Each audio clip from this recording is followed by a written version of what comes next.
Here's a recap of September 2012, the first month of the fall championship racing season. The month got off to a quick start when on the very first day that I played the races on September the 8th at Prescott Isle Downs in the Grade 2 Prescott Isle Downs Masters. It was a sprint race for fillies and mares, and I loved number 2, Groupie Doll, who buried the field.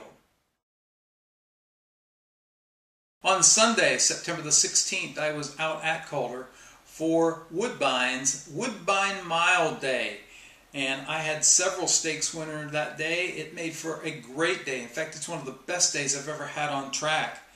I liked Deep Sea Tail at Monmouth, who went off as a bit of a price, and as they came through the stretch, The Dream of Paul now comes up and after them 4 wide, then Run Hot Runner, followed by Daunting, and they're into the stretch. Eastbound Train on the rail, Deep Sea Tail, finally Friends fights on between those two. Farther out comes the Dream of Paul in 4th. It is Deep Sea Tail, finally Friends, Eastbound Train, the Dream of Paul, Daunting is 5th, and close up lane as they come down to the wire. Finally Friends, maybe in a...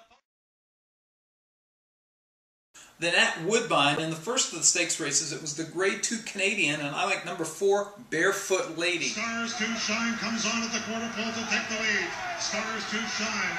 Barefoot Lady is set down on the outside by Davy Moran. Here comes Barefoot Lady. Stars to Shine races for the challenge of Barefoot Lady, who has taken the lead.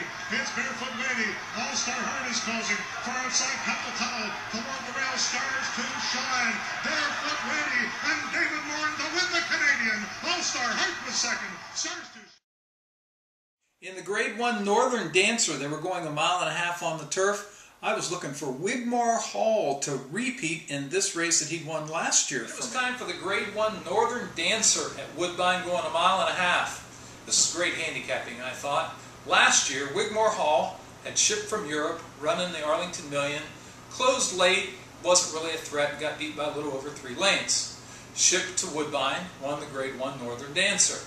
Went back to Europe, lost 6 races in a row. Then he shipped over here this summer to run in the Arlington Million. Closed late, was never a threat, beaten 3 lengths. Sound familiar? Shipped to Woodbine today, hello. Went off at 7-2, and as they turned for home, Irish Mission comes on to take the lead at the head of the stretch. And it's Irish Mission at the quarter pole. Irish Mission has the lead, and Wigmore Hall unleashes a run on the outside. Irish Mission is empty. Wigmore Hall to the inside is Al Khali. Those two are going at it. Spencer all over Wigmore Hall. Al Khali, and here comes Fontaine de Mundy on the outside. Wigmore Hall, a narrow lead. Al Khali to the inside. Here is the wire. Wigmore Hall has done it again. He wins the... And my bet of the day, the best bet of the day, was in the feature race, the Grade 1 Woodbine Mile.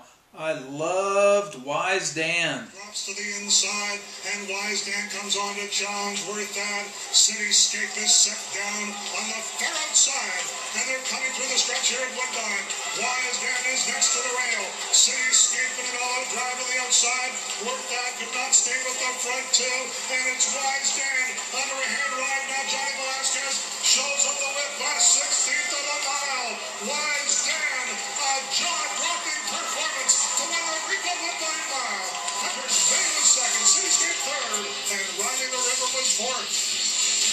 Well, I think he hooked up to his billing, Jason. On September 20th, I was on my way to the airport to go to Philadelphia for the Pennsylvania Derby, and the feature race at Belmont that day was the Nasty Storm Stakes. So I made the bet at the airport and watched it on my phone as Awesome Feather extended her unbeaten streak heading into the Ladies Classic, where we'll see her run this coming November. On Saturday, September the 22nd, I was on track at Philadelphia Park, better known as Parks now. I had several big wins. The ones that I want to highlight here are 3 stakes races.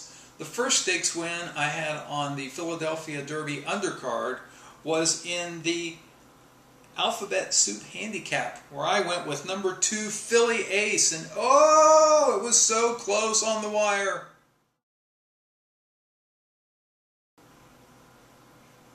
but probably the most exciting race by far of the fall so far, and certainly on the day, it was well worth the price to go to Philadelphia, was in the Grade 1 Cotillion, $1 million race for 3-year-old fillies.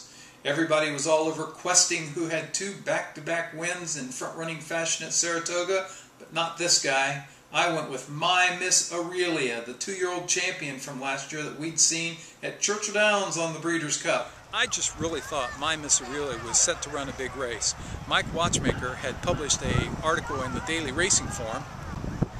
He mentioned that they weren't coming here to run second. Just had a sneaky feeling that they weren't ducking anybody. That's what I thought. I had 20 to win on her, and as they came through the stretch, it was a stretch duel that was worth the price of the entire trip to Pennsylvania. Come on, Dave! Come on, Dave!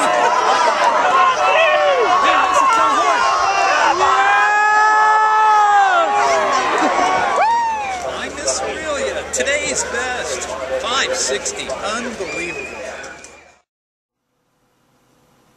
What a great finish. What a great race. I was right there on the rail. That was just awesome. And I topped the day off with my best bet of the day, a simulcast from Calder in the Stage Door Betty Stakes, where I liked Angelica Zapata. Saturday, September 29th was Breeders' Cup Win in Your In Day. There were 11 Grade 1 Breeders' Cup Win in Your Win races between Belmont Park and Santa Anita Park.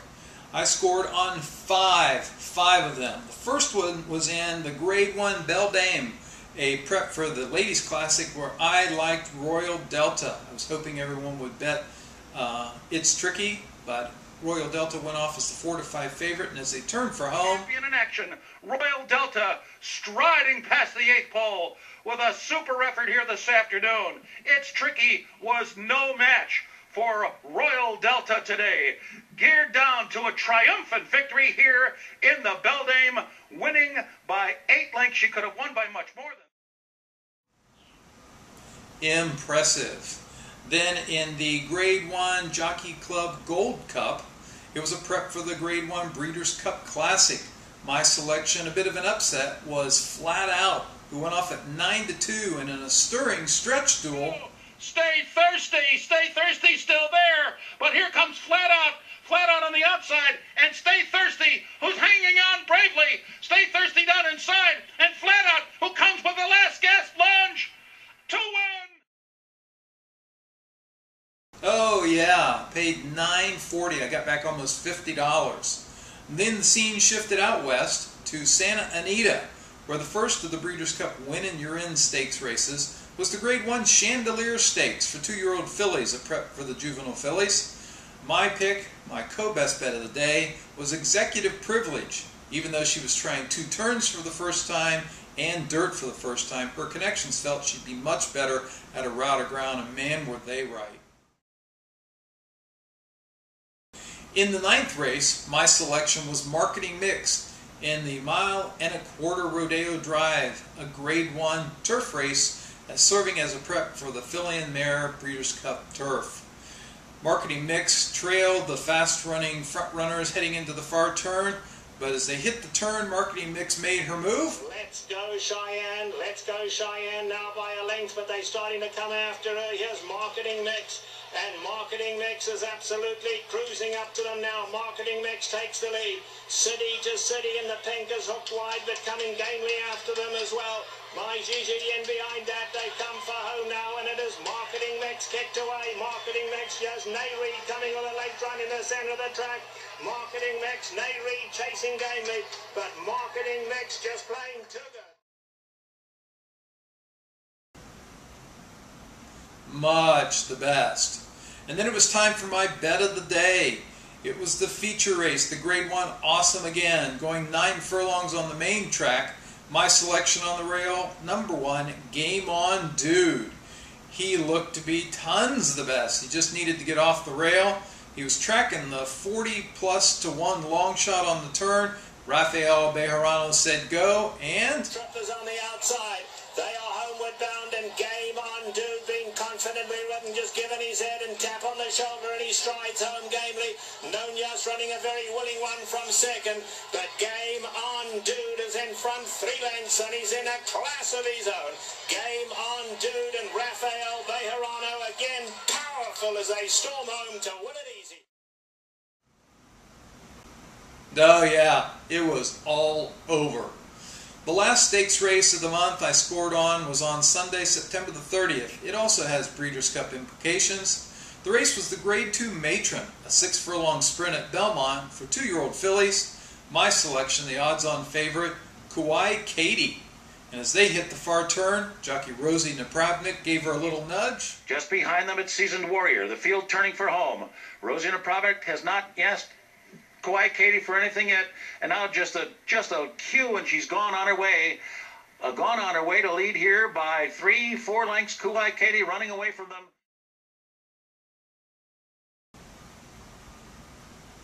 Long gone. I think she's going to run in the Breeders' Cup Juvenile Sprint. I think she'll beat the boys. So it was a good month, and here are my statistics on the month. Here are my statistics on the month.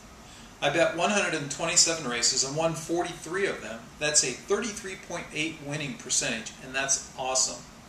My ROI, and remember $1.91 or better, will beat 93% of the handicappers that you're going to be playing against at the races.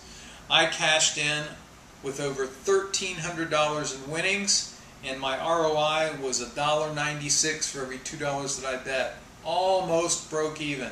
That's outstanding, and if it hadn't been for one day in the middle of the month, I would have had a great month overall.